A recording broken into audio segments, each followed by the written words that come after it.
హల్లెలూయా. దేవుని నామానికి మహిమ కలుగును గాక. అందరికీ వందనాలండి. గడిచిన నిన్నటి రోజు మనము చెప్పుకున్న ఈ 6 ప్రార్థనల గురించి మొదటి ప్రార్థన వేషధారుల ప్రార్థన, రెండవ ప్రార్థన మామూలు ప్రార్థన, మూడవ ప్రార్థన కన్నీటి ప్రార్థన, నాలుగవ ప్రార్థన ఉపవాస ప్రార్థన, ఐదవ ప్రార్థన విశ్వక ప్రార్థన, ఆరవ ప్రార్థన వేదనాభరితమైన ప్రార్థన అంటే ప్రసవ వేదన ప్రార్థన. ఈ 6 ప్రార్థనల గురించి మనము తెలుసుకున్నాము. ఈరోజు మొదటి ప్రార్థన గురించి తెలుసుకుందామండి. ఎవరు? మత్తయి సువార్త 6వ అధ్యాయము 5వ వచనం. మరియు మీరు ప్రార్థన చేయనప్పుడు వేషధారుల వలె ఉండవద్దు, మనుషులకు కనబడవలెనని సమాజ మందిరముల్లోనూ వీధుల మూలల్లోనూ నిలిచి ప్రార్థన చేయటం వారికి ఇష్టము. హల్లెలూయా. అలాగా సమాజ మందిరముల్లోనూ వీధుల్లోనూ మూలల్లోనూ జనాలకి కనబడవలెనని, మనుషులకు కనబడవలెనని మనం ప్రార్థన చేయకూడదు. అదే దేవుడు మాట్లాడుతున్నది ఇక్కడ. వేషధారుల ప్రార్థన అంట. అది ఏ ప్రార్థన అండి? వేషధారుల ప్రార్థన. ఎలాగంటే దేవుని సన్నిధికి వచ్చాము, మందిరానికి రాగానే సేవకుడు పాట పాడమని అనుకోండి, కొంతమంది పాడరు. ఎందుకంటే చూసి జనం లేరు కదా, జనం వచ్చినాక పాడతాను, కాసేపు ఆగినాక పాడతానండి. ఇప్పుడంట కాసేపు ఆగినాక పాడతా, ప్రార్థన చేయమంటే కాసేపు ఉన్నాక చేస్తాను అంటే ఎందుకని? కాసేపు ఆగినా ఎప్పుడైనా చేయాలి కదా. అంటే జనం లేరు కదా, జనం చూడాలి కదా. పాట పాడేటప్పుడు జనము చూడాలి, ప్రార్థన చేసేటప్పుడు జనము చూడాలి అంటే జనం చూసి బాగుందనుకోవటం, లేకపోతే మెచ్చుకోవటం, బాగా చక్కగా పాడుతుంది అనుకుంటారనేమో అలాగా అంటూ ఉంటారు. అదే వేషధారుల ప్రార్థన అంటున్నాడు దేవుడు. హల్లెలూయా. వేషధారుల ప్రార్థన వలె ఉండకూడదు. వాళ్ళు చూస్తారు, వీళ్ళు చూస్తారు, వాళ్ళు మెచ్చుకుంటారు, వీళ్ళు మెచ్చుకుంటారు, వాళ్ళు ఎంతగానో వాళ్ళు మెచ్చుకుంటారనో, లేకపోతే వాళ్ళు ఎంతగానో అనేక మందికి బాగా పాడుతుంది, బాగా ప్రార్థన చేసిద్దని చెప్పుకుంటారని. వాళ్ళు చెప్పుకున్నంత మాత్రాన, లేకపోతే వాళ్ళు మెచ్చుకున్నంత మాత్రాన నీకు ఆశీర్వాదమో రాదు.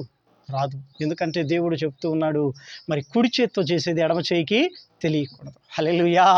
అది కుడి చేత్తో చేసేది ఎడమ చేయికి తెలియకూడదు, ఎడమ చేత్తో చేసేది కుడి చేయికి తెలియకూడదు. రహస్యంగా ఉండాలి. హల్లెలూయా. కాబట్టి నీ ప్రార్థన పాటలైనా ఏదైనా సరే అవకాశం ఇచ్చినప్పుడు, సేవకుడు వచ్చావు మందిరానికి, అవకాశం ఇచ్చినప్పుడు పాడాలి.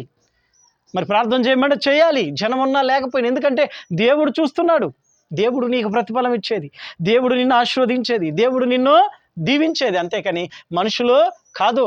మనుషులు చూస్తున్నారని, మనుషులు ఏదో చేస్తారని, లేకపోతే మెచ్చుకుంటారనో అలాగా చేయకూడదు. అదే వేషధారుల ప్రార్థన ఈరోజు మాట్లాడుతున్నది. అంటే పైకి భక్తి గలవారి వలె ఉండియో దాని శక్తిని ఆశ్రయించిన వారై ఉన్నారంటాడు తిమోతిలో. కాబట్టి అలాగున్నామా మనం? ఒకసారి పరిశీలన చేసుకుందాం. ఎందుకంటే ఈ మొదటి ప్రార్థన వేషధారుల వలె ఉండవద్దు అన్నాడు దేవుడు. అలాగున్నామేమో మనం ఒకసారి పరిశీలన చేసుకొని, జనాలు చూస్తూ ఉంటేనే ప్రార్థన చేయటం, జనాలు చూస్తున్నారని పాటలు పాడటం, జనాలు మెచ్చుకుంటారని ఆ యొక్క ఆలోచనతో ఉన్నామేమో ఒకసారి గమనించుకో. ఈరోజు దేవుడు మాట్లాడుతున్నాడు. ఈ మొదటి ప్రార్థన వేషధారుల వలె ఉన్నావా? చూసుకో. వేషధారుల వలె ఉంటే ఇప్పుడే సరిదిద్దుకొని, వేషధారుల వలె కాక దేవుడు చూస్తూ ఉన్నాడు కాబట్టి దేవుడికి నేను ఇష్టరాలుగా ఉండాలి అని నీవు అనుకొని, దేవుని చిత్తము, దేవుని ప్రణాళిక ఏంటో తెలుసుకొని, ఆయనకి ఇష్టరాలుగా నువ్వు ఉంటే చాలు. దేవుడు ఖచ్చితంగా నిన్ను దీవించి ఆశీర్వదిస్తాడు. వేషధారుల వలె మాత్రము ఉండకూడదు, దానివల్ల ఉపయోగమో లేదు.